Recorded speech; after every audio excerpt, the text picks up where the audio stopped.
Pregação de hoje: diga ao diabo, eu mudei de ideia. Diga ao diabo, mais uma vez, diga ao diabo. Então vamos lá. Continuou: certo homem tinha 2 filhos. O mais moço deles disse ao pai: pai, dai-me a parte dos bens que me cabe.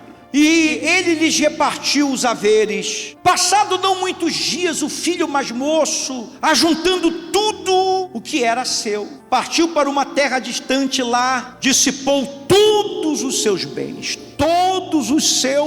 bens, vivendo dissolutamente. Depois de ter consumido tudo, sobreveio àquele país uma grande fome, e ele começou a passar necessidade. Então ele foi e se agregou a um dos cidadãos daquela terra, e este o mandou para os seus campos a guardar porcos, a cuidar dos porcos. Ali desejava ele fartar-se das alfarrobas, quer dizer, da comida dos porcos, que os porcos comiam, mas ninguém lhe dava nada. Então, caindo em si, disse: quantos trabalhadores do meu pai têm pão com fartura, e eu aqui morro de fome? Levantar-me-ei e irei ter com meu pai, e lhe direi: pai, pequei contra o céu e diante de ti, já não sou digno de ser chamado teu filho, trata-me como um dos teus trabalhadores. E levantando-se foi para o seu pai. Vinha ainda ele longe, quando o seu pai o avistou, e compadecido dele, correndo, o abraçou e o beijou. E o filho lhe disse: pai, eu pequei contra o céu e diante de ti, já não sou digno de ser chamado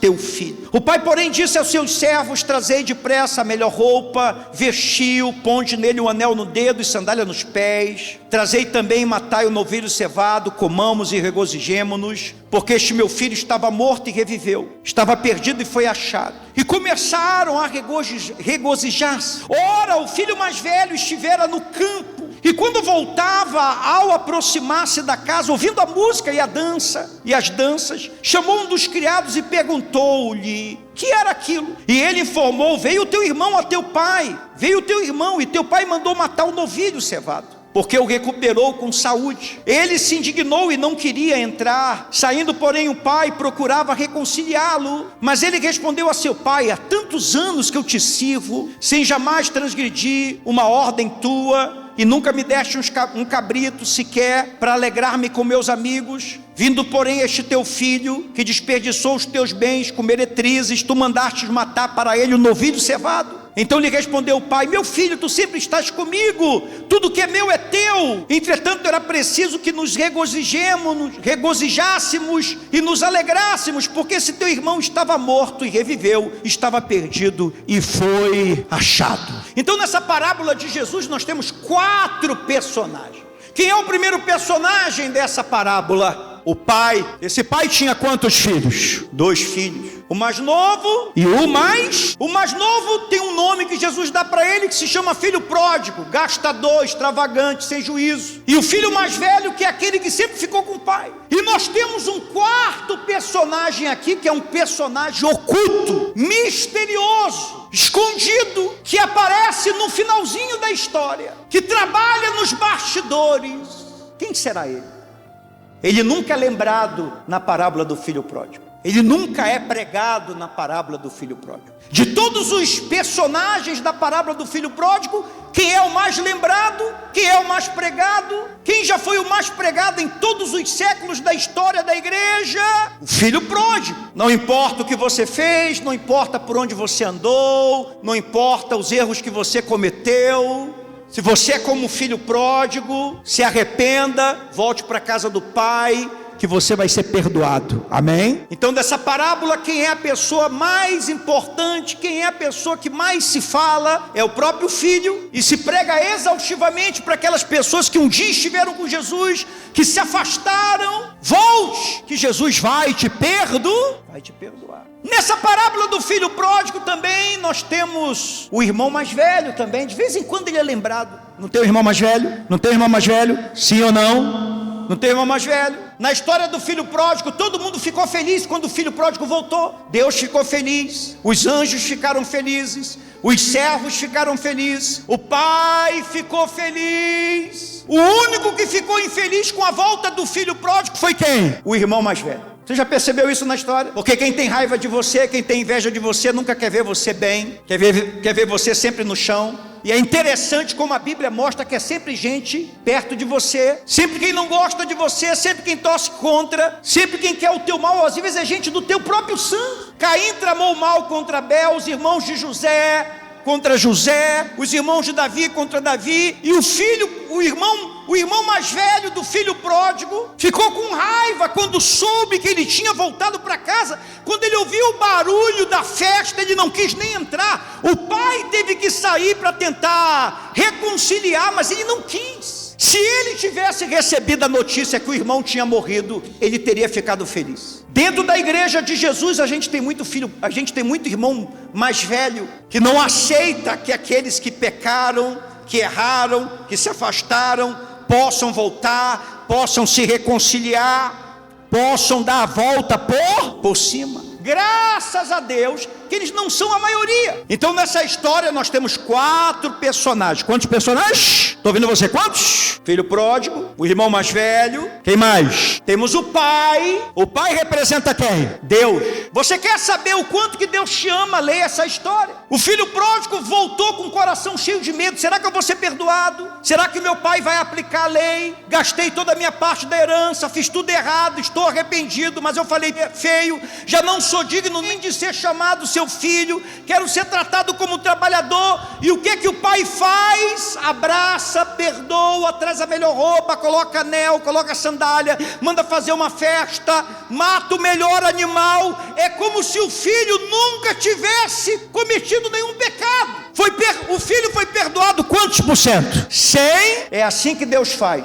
Diga comigo: perdão completo. Perdão completo. Reconciliação completa. Nunca duvide que Deus te perdoou, que Deus te aceitou. Mas nós temos um personagem oculto aqui. Você já descobriu quem é? Temos o pai, temos o filho pródigo, temos o irmão do filho pródigo. Qual é o personagem oculto aqui? Hein? Daqui a pouquinho eu vou falar dele. Daqui a pouquinho nós vamos falar dele. Você tem que ter muito cuidado com esse personagem na tua vida. Ele sempre vai aparecer para você, hein? Ele sempre vai aparecer para você. O problema do filho pródigo não era dinheiro. O filho pródigo tinha tudo. Ele morava numa casa boa, numa mansão, ele tinha empregados, ele tinha servos, ele nasceu em berço de ouro, ele tinha tudo. O filho pródigo tinha tudo. Mas ao mesmo tempo que ele tinha tudo, ele achava que ele não tinha nada, porque tudo que era dele era de quem? Era do pai.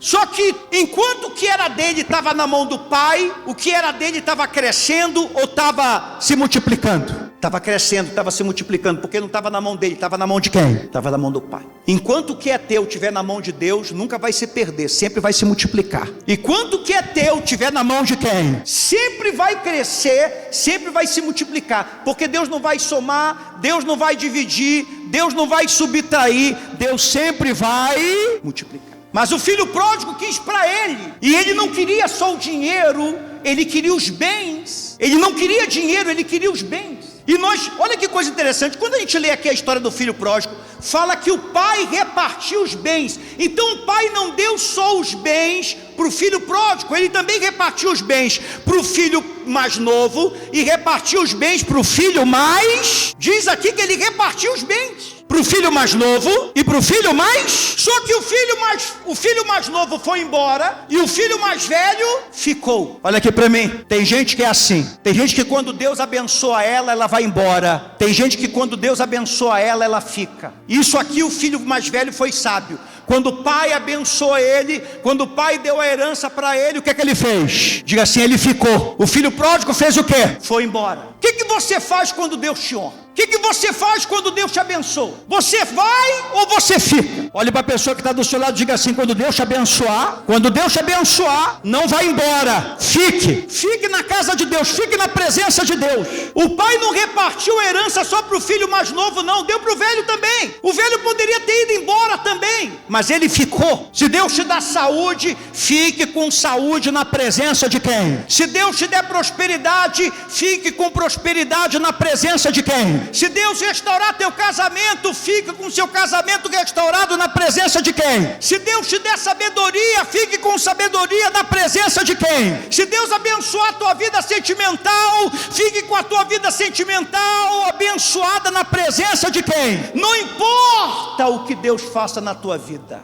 fique. Não pegue o que Deus te deu e vá embora. Porque a presença de Deus é mais importante do que aquilo que Ele te dá. Um recebeu, porque você sabe que tem pessoas... Você já conheceu gente na tua vida que foi só ela melhorar um pouquinho de vida que ela começa a mudar com você? É só ela ganhar um pouquinho mais de dinheiro, é só ela mudar um pouquinho de status, ela faz de conta que ela nem te conhece. Até para ela segurar a tua mão, você vê que até para apertar a tua mão, ela aperta a tua mão diferente, parece que ela está com nojo de você. Tem gente que ela é assim, ela não pode. Se ela for honrada, ela começa a mudar. Quando o filho mais novo decidiu ir embora, nós acabamos de ler que ele levou todos os bens com ele. Ele não levou só dinheiro. Se fosse só dinheiro, a parábola dizia que ele tinha levado o quê? Muito dinheiro. Ele levou dinheiro ou ele levou bens? Ele levou dinheiro ou ele levou bens? Ele levou dinheiro e ele levou o quê? Bens. O pai não disse para ele assim: você só tem direito aos bens se você ficar em casa. O pai fez isso com ele?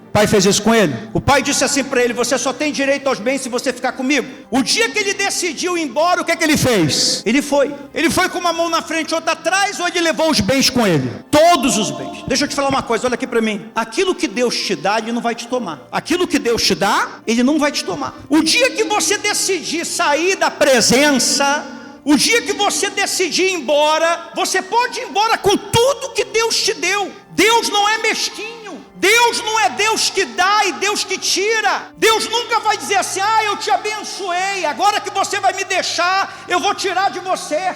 Todos os bens que o pai deu, quando o filho decidiu ir embora, ele levou. Só que tem um problema, olha aqui para mim. O que ele fez com todos os bens que o pai dele deu para ele? Em alguns anos ele o quê? Gastou tudo. Porque sem a presença de Deus você não tem sabedoria para administrar aquilo que Deus te deu. Pode durar alguns dias, pode durar alguns meses, pode durar alguns anos, mas cedo ou mais tarde vai terminar. Porque quem te dá sabedoria para guardar o que Deus te dá é quem? É Deus. Olhe para a pessoa do seu lado e diga assim: guarde bem o que Deus te deu. Guarde bem o que Deus te deu. Guarde bem o que Deus te deu. Por muito tempo ele ficou com o que o pai deu para ele viver muitos anos. Se Deus te deu confiança, digamos que você é uma pessoa que chegou na igreja sem confiança, sem autoestima, você chegou aqui na igreja desanimado, desanimada, desiludida, e Deus te dá confiança, Deus te dá fé, você se levanta. Se você sai da presença de Deus, você vai levar a sua confiança, você não vai perder ela. Se Deus te deu fé, você não vai perder a sua fé. Se Deus te deu uma espiritualidade, você não vai perder ela. Por isso que você vê que tem gente que ela sai da igreja e ela continua confiante, ela continua com a espiritualidade dela, ela continua com a fé dela, porque quem deu aquilo ali para ela foi quem? Foi Deus. Deus não tomou. É um bem que ela recebeu de Deus.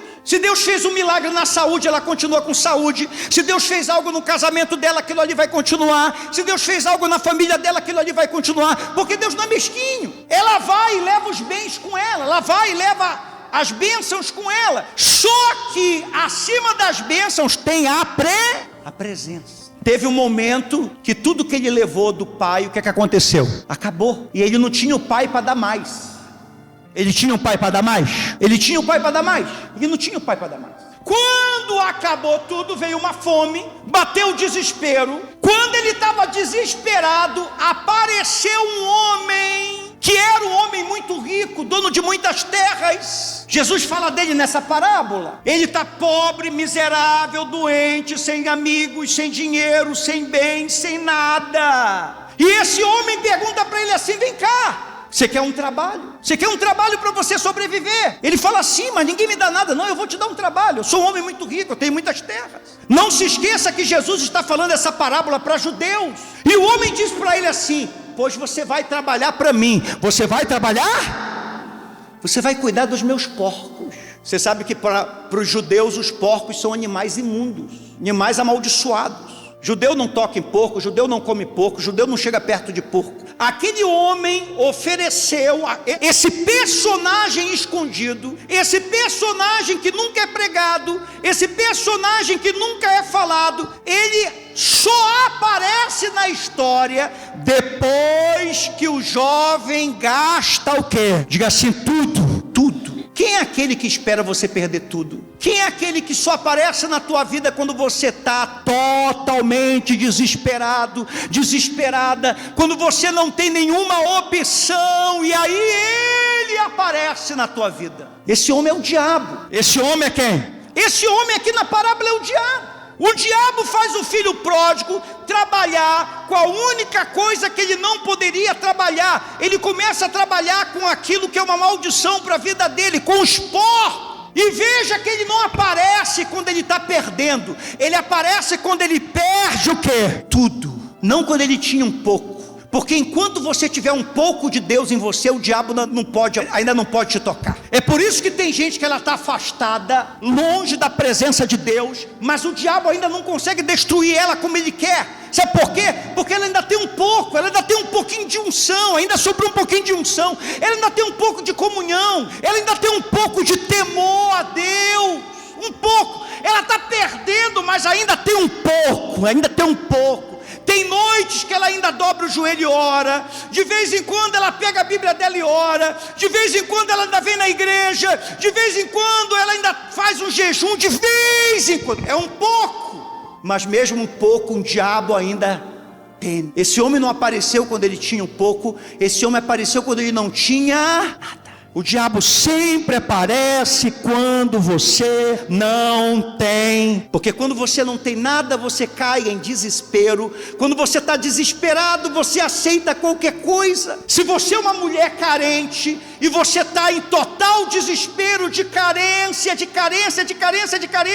para você não ficar sozinha, você é capaz de se relacionar com um agressor que te machuca, que te agride, que o diabo coloca na tua vida, e você nunca abre mão dele, mesmo ele te machucando todo santo dia, porque você acredita que é só isso que te restou, que você nunca vai conseguir nada melhor na tua vida. E como você perdeu toda a tua fé, toda a tua confiança em Deus, acabou toda a tua comunhão com Ele, você está totalmente no escuro, você não consegue enxergar espiritualmente um palmo à tua frente, você não consegue enxergar que aquilo ali é uma jogada de quem? Do diabo, uma jogada do diabo. Ele faz isso na tua vida sentimental, ele faz isso na tua vida financeira. Ele sabe que uma pessoa desesperada, uma pessoa sem Deus, uma pessoa sem comunhão, que cai nas garras dele, é capaz de qualquer coisa. Só que esse rapaz muda de ideia. Por isso que o título dessa pregação é Diabo, eu mudei de ideia. Diabo, eu mudei de ideia. Diabo, eu mudei. Isso aqui não é para mim. Tem coisa que você tem que saber que não é para você mais. Ele lá no meio dos porcos começou a pensar. Ele mudou de ideia. Mudar de ideia, mudar de pensamento. Quantos trabalhadores do meu pai têm pão com fartura e eu estou aqui no meio desses porcos, morrendo de fome? Vou voltar para a casa do meu diabo, eu mudei de... Você tem que falar para o diabo que você mudou de ideia. Vou parar de ser escravo do pecado, vou parar de viver longe de Deus, vou parar de viver com mágoa, vou parar de viver murmurando, vou parar de levar uma vida fria com Deus, vou parar de viver uma vida mais ou menos. Mudei de ideia, vou voltar a ter uma comunhão com Deus. Amém? É isso que você tem que fazer. Você que está aqui, você que está me assistindo. Tem gente aqui, tem gente que está me assistindo, que por muito pouco o diabo não te pegou. Tem gente que está aqui, tem gente que está me assistindo,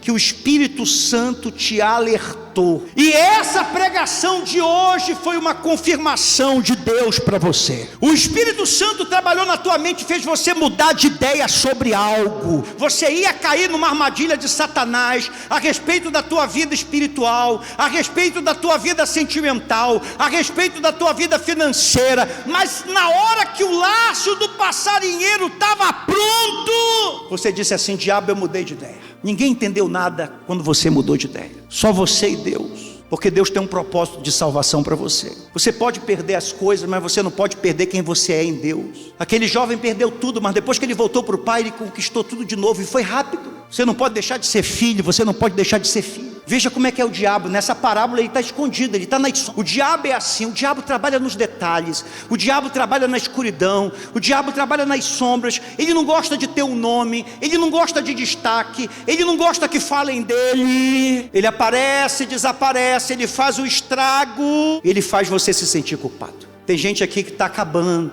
Não espere acabar. Pegue o que você tem e traga para Jesus. Mesmo que seja 5 pães e 2 peixinhos. Mesmo que sobrou pouca comunhão, pouca fé, pouca oração, Ele tem poder hoje de multiplicar esses 5 pães e 2 peixinhos na tua vida. Não seja um desperdiçador dos dons que Deus deu para você. Aquele jovem não protegeu o que Deus deu para ele, o que o pai deu para ele. Proteja o que Deus te deu, guarde o que Deus te deu. Amém?